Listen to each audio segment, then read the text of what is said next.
This mug is full of coffee. This mug is like overflowing with coffee. That's good. That's exactly what we need for today. Michael always said that he believed he was meant to do something more than just psychology. He believed that he was meant to be something more than just a counselor. He always stated that he felt the calling to help people in some type of way. He didn't know how at the time, but he knew he was meant to do something more in life. And that really culminated pretty early in his life, like when he was 5 years old. He was sprite and full of energy like any kid was. It was a Sunday afternoon, I believe, and the place was like bustling with people. There were a lot of people around. He was at a pool. And Michael, in all his 5-year-old energy, he jumped straight into the pool. Like he didn't think of course he didn't. He was 5 years old. He jumped straight into the pool, and this was the time before lifeguards were really a thing.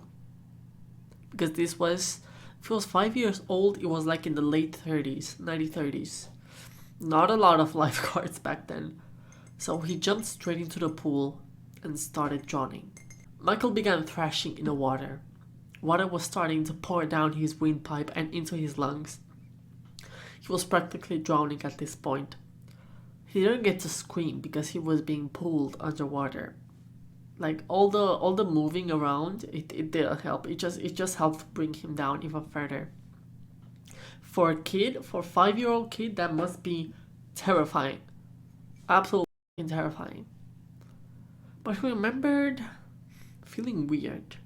He remembered seeing a lot of things in his mind. Things that hadn't really happened in his life yet. There was like overlapping images one after another. While he was confused, he was drowning at the time, he was still calm. He was weirdly calm. Michael has this feeling of looking at himself outside of his body, like being detached, but not fully. He has only a glimpse of his body before he's finally being pulled out of the water. Because remember, the place was full, so there was bound to be someone there to help him. And Michael retains those very brief memories of seeing things in his mind through his entire life. And he thinks this is what really pushed him to help people, because if he had this feeling of there was something more out there, then I can really help people with this. So he kept that in his mind, even though he was a hard skeptic. Like growing up, he was not into any form of, let's say, past life regression or none. He was just traditional. He apparently was quite a rebellious type, really fighting against the religious dogmas of the time and asking a lot of questions about life, which the adults in his life would find very annoying. Because he asked a lot of questions. He was like, what is this? What is that? But why is this? Especially, I think, when it comes to religion, he was fairly, like, not necessarily, I don't think he was very intrigued by the idea, but he just wanted to, I feel like he just wanted to debunk a lot of myths or ideas regarding religion and spirituality. And a lot of people at that time did not agree with this. They were like, you're a kid, shut up. So with this determination in mind, Michael fought tooth and nail to become a psychologist and well-renowned psychotherapist and help people heal from all sorts of traumas and pains, especially because he kind of specialized in hypnosis. So imagine it's the 60s at this point. It's like late 50s, 60s, and this man is working on hypnosis, which was pretty popular at the time. So he had quite a lot of clients coming in. There was this specific client, his first strange client. This happened really early in his career. Let me grab a bit of coffee. So this man came into his office. He was complaining of terrible shoulder pain. And no doctor, no practitioner could tell him what was wrong with it. Because he had went to a lot of doctors and he had searched everything. The doctors told him that it was all in his mind. And yeah, we all know how that feels like. Because it seems to be a trend among doctors. Which I'm not complaining. I know doctors are amazing and everything, but it seems to be a trend. But yeah, they told him it was all in his mind and maybe a little bit of physical therapy would help. It didn't. Spoiler, it didn't. So he sought out Michael. Michael, with his ideas of hypnosis and his methods, he said he could help. Because it was probably something about deprogramming the pain out of his mind. He had already done this before. He was working with patients who had dealt with pain, and he had really gone into their subconscious and searched for the cause of it. Sometimes it helped, sometimes it didn't. But Michael was always very confident about his actions, so he did it. He brought this man into his office, he put him in the reclining chair, and took him into deep hypnosis. So the way this works is a hypnotherapist puts you in hypnosis and then they start taking you back. So this man said, I think I had a biking accident when I was a kid. I hurt my shoulder really bad, and I think this is where it's coming from because my shoulder has been hurting ever since. So Michael is like, okay, let's see what we can find. He takes him deep in hypnosis, back to his childhood memories, and tries to find this injury. They go back, but they never really seem to grasp it, you know? They never really seem to find the cause of it. So Michael just goes deeper. By the way, this takes hours to get a person in hypnosis so they can recall their childhood, trauma, or physical pain, something. It takes a lot of time. Michael seems to be getting somewhere because the man relaxes. Like this, at this point, they are in deep hypnosis. They've already gone through quite a bit of their childhood. So Michael thought maybe if we just go deeper, progress further, we can find something. The man suddenly leaps from the chair, from the reclining chair, and he starts screaming. He's like, help, help, I'm being bayoneted.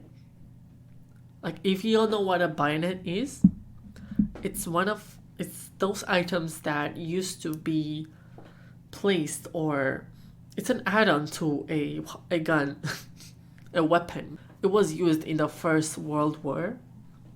Very popular choice of weapon. Like if the enemy got close, you could impale them with a bayonet. So Michael is like, what? Excuse me? And this man is living it. He's livid. He's right there. He's screaming, help, I'm being bayoneted. I'm dying. Michael is like, hold on. What is happening here? So he starts asking more questions, because he's not the judgy type. Michael might be very deep set in his beliefs, but he's not the judging type. So he's like, what's happening? Let's see. He starts asking questions. And the man is like, I'm in the trenches. I'm in a battle. There's people firing guns everywhere. And I'm dying. I'm bleeding. Because I've just been stabbed. The battle that he was describing was the Battle of Somme, which took place in World War I, years before he or even Michael was born.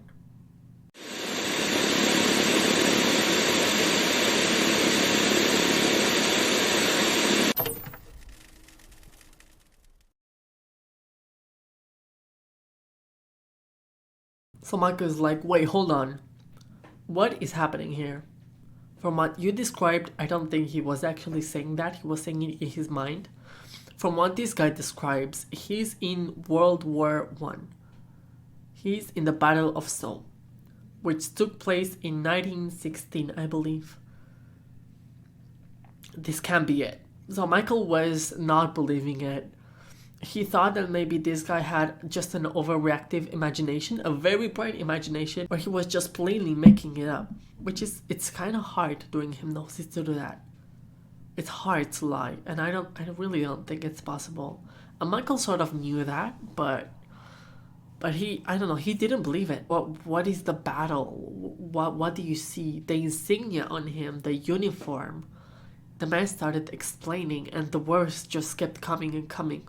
Michael's like surprised, like, how does this guy know this much information about this battle?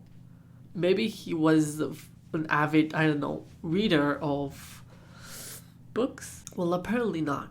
Because after taking a whole bunch of information from his client, Michael called a British war officer at the Imperial Museum. And he found the information this client had been feeding him was not only just accurate, it was factual. It was straight on, a lot of information which resembled the exact events of the Battle of Somme. What was happening? That's all that it took for Michael to let down his defensive barriers and really start researching into this. At that time, in the 50s and 60s, past life regression was a really important bit. Like, it was a trend among psychologists and among people in general. This is also when the thought forms of New Age, spiritualism, occultism, and theosophy were gaining a lot of roots and were really popular at the time. But Michael never bought into it, He was, no, I'm just going to keep my practice to hypnosis, general hypnosis, and that's it. Well, that changed when he started researching into all of this occultism and into all of this past life regression, because he knew this man had just described a past life. So it was like, I need to see what's happening over here. Because in order to satisfy the needs of his clients, because a lot of them were coming from that sphere, past life regression and stuff, he needed to go deeper than he had done before.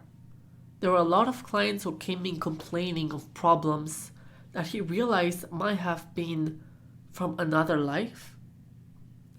So in order to do that, he really had to expand his practice. And just as a disclaimer, I am not advocating for any beliefs described in these books, although I am spiritual myself. So you may believe what you want, but I do think this is a really interesting piece of literature, and you should definitely check it out after this. But first of all, let me show you how a typical hypnosis session goes. There are five types. There are 5 types of brainwaves which hypnotherapists use deeper and deeper into a client's mind. We wake up from the delta stage and then go up to the alpha every single day. But in hypnosis, you go the reverse way. So first we have the beta waves. This is like your most alert state, like right now, every day. You're in the beta state. It functions at a range of 14 to 40 hertz and represents your normal awake state of mind. This is where ration and logic take place. So yeah, I would say like 90% of your day you are in the beta waves. Then deeper, we have the alpha waves, which is between 7.5 and 14 hertz and represents deep physical and mental relaxation, like light meditation. And this is the gateway to the subconscious mind. This is where a lot of hypnotherapists can really get into the hypnosis part of the practice. Then we have the theta waves as the third. Now this is where you go deep into hypnosis. In the theta waves, you're already one step away from being asleep. So yeah, really deep relaxation. There's like deep meditation. Just before falling asleep, your brain goes into the theta waves, basically. This is the level Michael uses to go deeper into otherworldly experiences.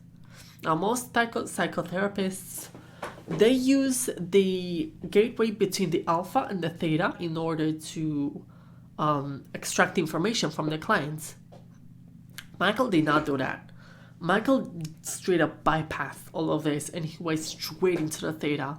Now this was by mistake. Michael did not really mean to do this. He just kept going further and further because they weren't finding really the answers they were hoping for. And then as a final, this is the newest form of brainwaves detected, the gamma waves. Little is known about this. All that is known is that the gamma waves really help with high-level processing information. And this is also, the gamma waves work they work above 40 hertz. It's like the most alert and the most power intensive state of mind you can be in is the gamma waves.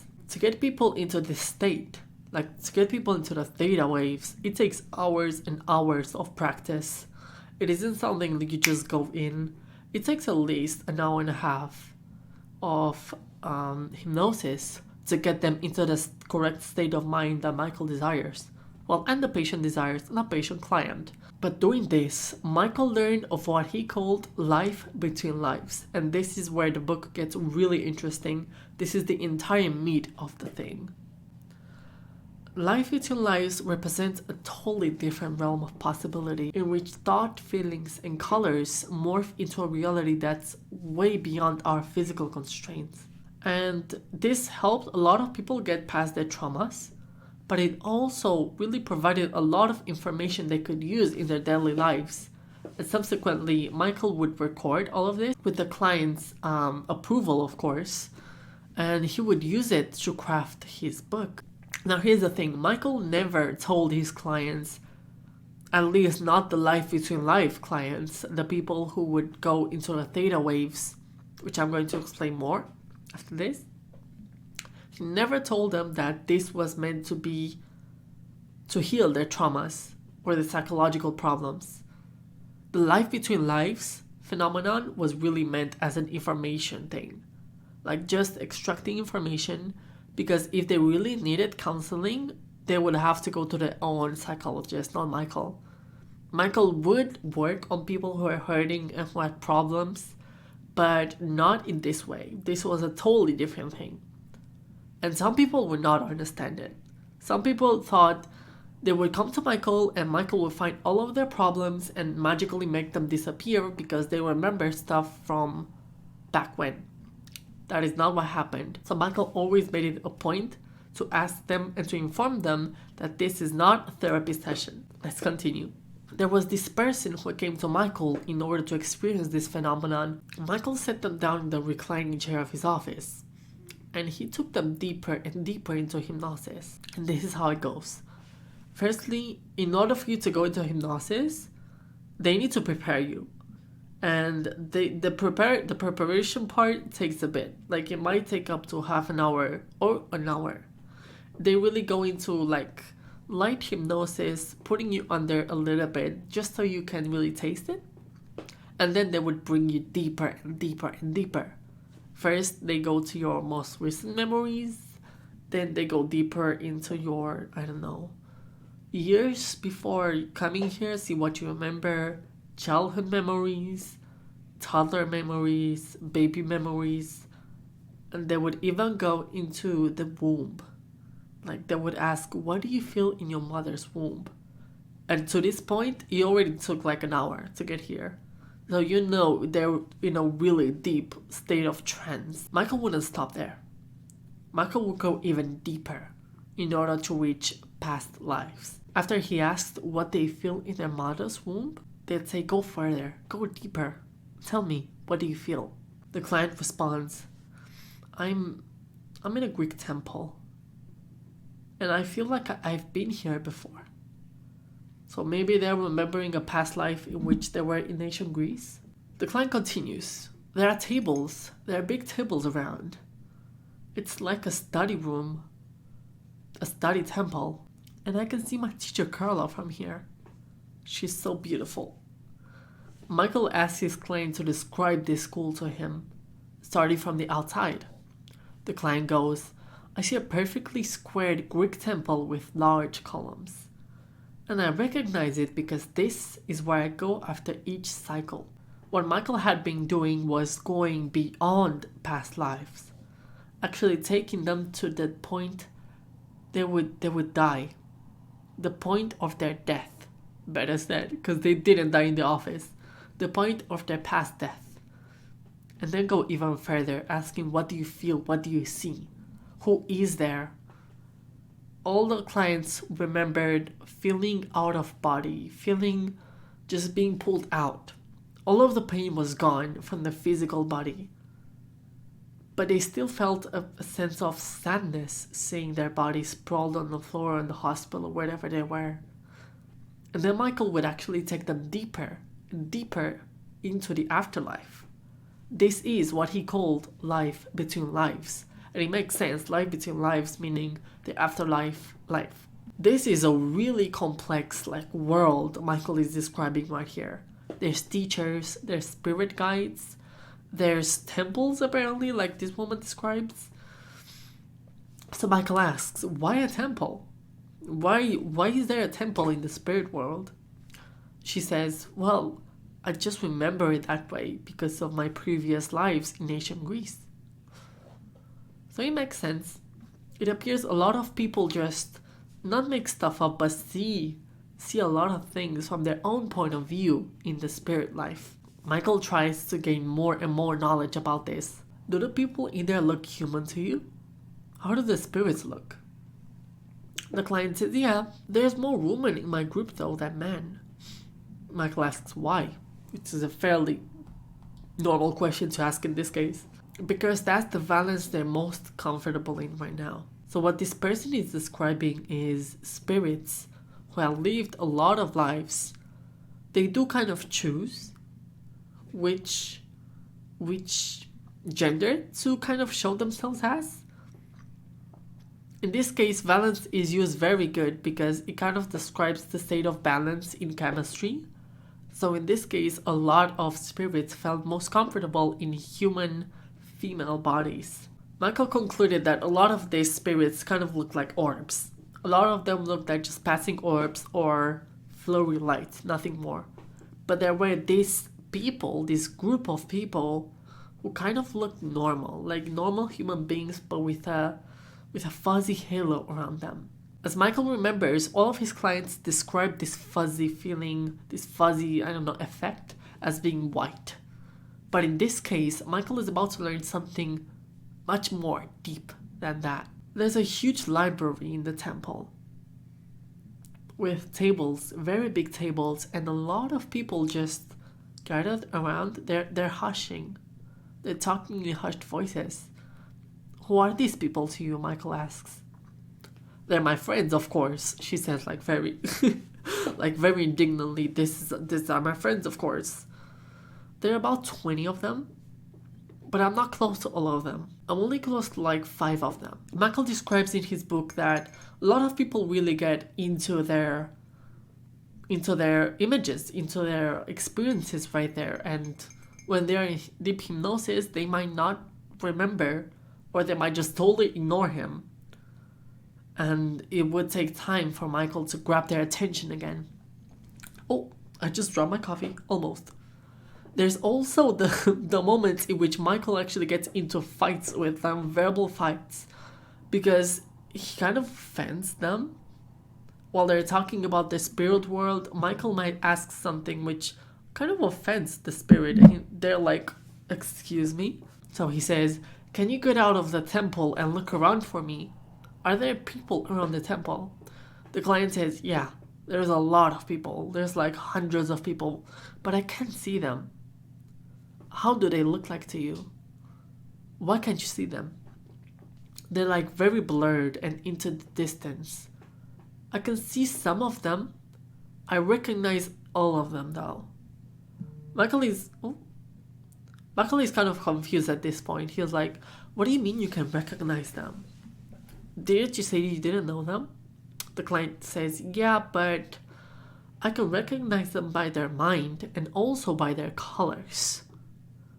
So Michael is like, wait, I thought everyone was white in the spirit world. The client just like puts on a very like offended face and says, no, of course not.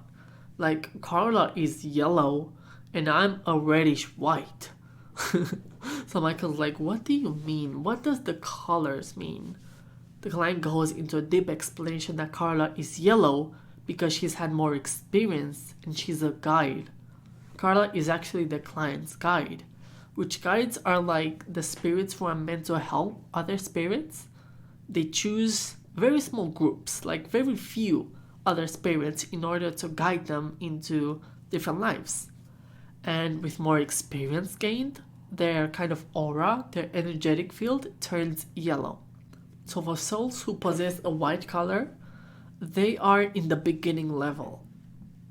These souls have just experienced their first lives, like their first 100 of lives or so. So they don't have a lot of experience. In fact, they have pretty little experience. This client that we're talking about right now, their soul was starting to get a whitish red. So they were a beginner level, a beginner soul. The next level is orange. And this is like the V2 of the beginner level, the version 2, the 2.0 of the beginner level.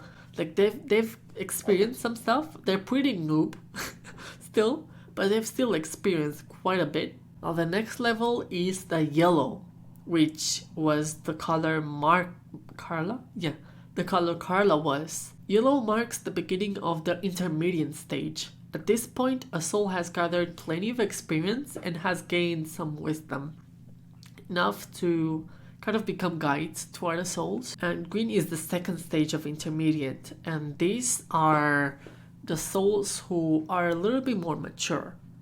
They already have seen some, these souls have seen some stuff, and they are very proficient in human bodies. Advancing to the blue level, which is the advanced soul.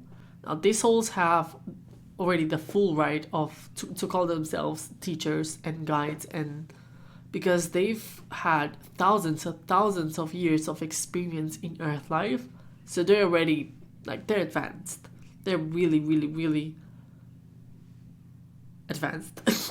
To get to this stage, you really need thousands of years in earth time and probably thousands of incarnations as well. Now the final stage that Michael really describes in his book, it is mentioned that there might be more stages, but these are just the stages Michael was able to identify. Is a purpley indigo stage. Now this color really represents the master level of souls. This is like the boss level, like the highest of the high when it comes to teacher qualifications. This is like your PhD 60-year-old math teacher. They've garnered a lot of experience and they're already managing entire groups of souls, and helping them into their spiritual teachings and earth lives. We are back from the break with water this time. No more coffee, it's late. Michael relates these colors with the colors perceived from faraway stars, which kind of makes sense. But what he says in his book is that the cooler the sun is, the orangey it looks, and the hotter it is, the more yellowy it becomes. Now, I don't think this is a great way to correlate the colors of the soul with, the physical world, but it's definitely a way to relate different vibrations to the colors of the soul. Michael already has kind of idea of how this works. He believes it's all in vibration, which it's almost ahead of its time, because the whole discussion of vibration, while it was still prevalent in the 90s when the book was released, it wasn't as talked about. Today you have everything discussing vibrations, but back then it was a little bit more skewed, I'd say. So I'd say he was pretty spot on this time. Also, this very much correlates with previous beliefs of auras that come from, ancient religions or ancient spiritual beliefs, which the auras are just an electromagnetic field around the people, and they can display different colors based on the personality, but also on the way the mind and the body is feeling, and the health of the body and the mind. I say Madi. I combine these words, Madi. So if the body and the mind are suffering, so will the aura. With the stronger the person is, the more stronger the aura gets, and the color gets more vibrant. The unhealthier they become, the more washy the color becomes, and also the aura gets fainter, like it has holes in it, and it's more easily permissible. And now we have Michael Newton with over 7,000 cases. So this man had 7,000 clients who he worked on past life regression and life between lives, and with this many hours of experience and these thousands of clients, he managed to compile a book with 20 case studies.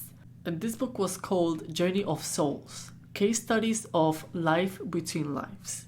The book would implement 29 case studies of life between lives, And these were the research he was able to collect from his clients from 29 of his cases, which he believed would be kind of an introduction to what he found of the spirit world and what his clients was basically telling him. In detail, he would describe 3 major elements, and this is really interesting. So the first major element is that the knowledge that Earth is a school. Basically, Earth is like a boarding school, a very dangerous boarding school, by the way. Earth is a really dangerous boarding school in which not many souls want to go into, but it's not that they're forced, but they know that they have to come here to learn the hard lessons. So Earth is a school of experience in which souls are thrust into, with zero recollection of their past lives and of their afterlife or spirit lives. 2. There is a common series of steps a soul takes after embarking and before embarking into a new incarnation. So the steps are: first, orientation. This is when the soul, right after the soul departs and they are brought into the afterlife, this is where they are oriented back into the ways of spirits. This is where they can get to chill. This is where we meet their family members, their spirit friends, and also their spirit guides. And when they let out all of the negative energy and hard energy that they faced here on Earth, which makes sense. I mean, needing rehabilitation after a life on Earth is spot on. It's really spot on. In this part of the soul's life, they also do class work. So this is like the temple of that client, the Greek temple, that was its own class space.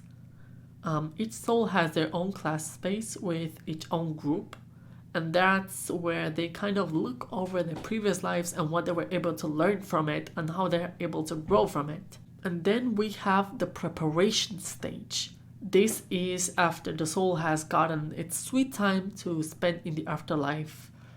Not afterlife, spirit world, because afterlife is it's not used in this book. So in the spirit world, after they take all the time, they can spend however much they would like there, but not a lot, because the spirit guides would be up on their ass telling them, hey, it's time to go back to Earth. And they're like, no. The preparation period is really important because this is when a soul actually gets to choose what their next life is going to be like. This is where they get to choose their bodies. They have already a list prepared by their spirit guides, by their teachers, of possible bodies that they would like to inherit. And if they don't like the bodies, then they can choose another one. Michael said spirits kind of choose their bodies based on either their own personality, if the body kind of suits their own personality, or if it's the complete opposite of their personality, which would give them a challenge, but that's the whole point of giving a whole challenge. And then after choosing a body, they are also able to choose not only the family that they want to reincarnate in, but also the challenges and problems they may be facing ahead. Also, this is where like soul groups gather and they talk about reincarnating together.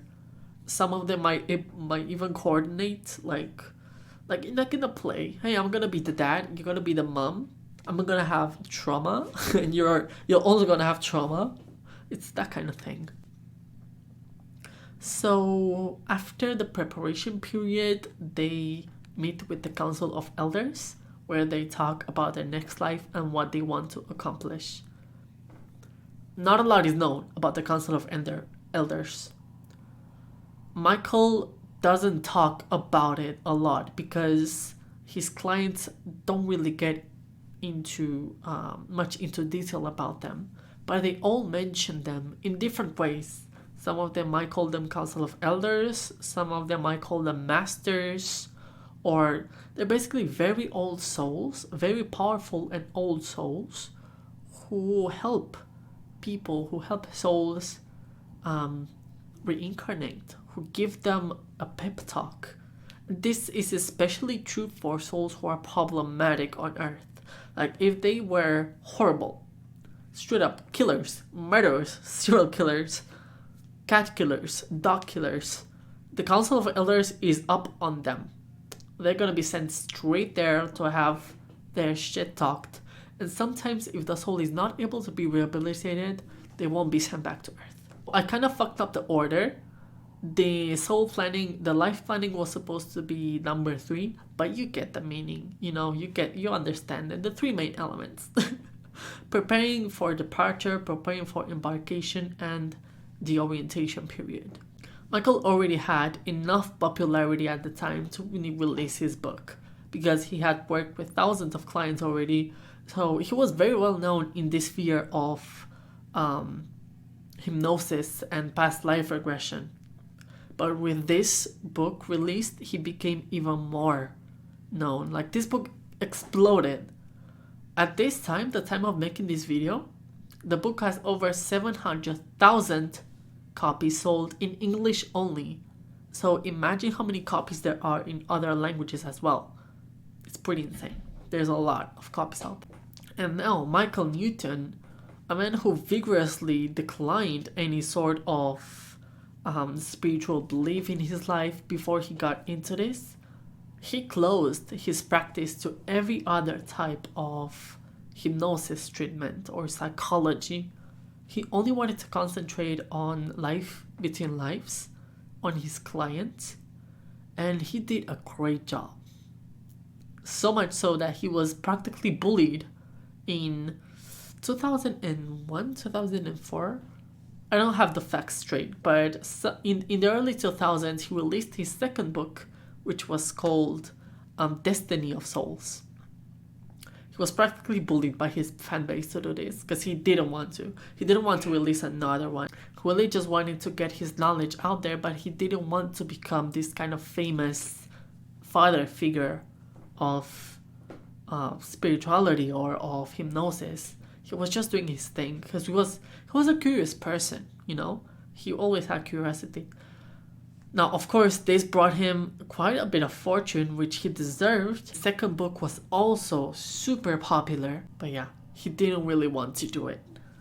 He still did it, and his second book, Destiny of Souls, had 70 cases, not 29, 70. So it was really a step up, and he added a lot more information because Journey of Souls was just an introduction of all the things he found. A very brief introduction. In Destiny of Souls, which I haven't completed yet, I'm still not reading it because I have an audiobook. These books are really hard to read because they're not your typical story. They're very science based. And I think this is also the reason a lot of people resonate with it. Because the way they're written, it's pretty hard to read. Because it's very... They're case studies. So it's basically scientifically written like a science paper. Not necessarily like a storybook or something like that. It's a little bit harsh for people like me who don't read a lot of non-fiction books, basically. Not saying that this is non-fiction, although I do believe in it. Some people may have totally different beliefs, which is okay. And of course, because these books and Michael himself garnered a lot of attention from the world, not everyone saw it as a positive thing. I'm still gonna get some more coffee. It's 6 p.m., but it's okay. There were a lot of fundamentalist groups who were very, very against hypnosis or past life regression because they called it the devil's work, of course. But still, while religious people didn't really gravitate towards this book, Michael had quite a few religious clients in his time. In fact, he recalls having people coming to his office with religious beliefs. He totally was okay with it. He never judged anyone for having religious beliefs or spiritual beliefs. He really wanted to go in there and to see everything from a pretty detached and objective point of view. So while these people were settling down and starting their hypnosis, they were talking to Michael and saying, you know, I believe I will see Jesus or I will see any other iconic religious figure. And Michael was like, okay, let's see what we get there. So he took them under I was about to say sedation. It's not sedation, hypnosis. And when they got to the spirit world, a lot of them reported saying, I think I see Jesus. Michael was like, okay, how does this figure look like? And after a few moments, they'll be like, oh wait, it's not Jesus. It's actually my spirit guide. It's actually my father, my mother, my best friend, something like that. Or my spiritual friends or teachers. Michael said he never encountered an actual case in which Jesus Christ appeared to his people, to his clients. It was always their spirit guides or their spiritual friends or some type of master level guide. And although Michael himself would pass away in 2016, his legacy is very much carried out by his institute and also his book.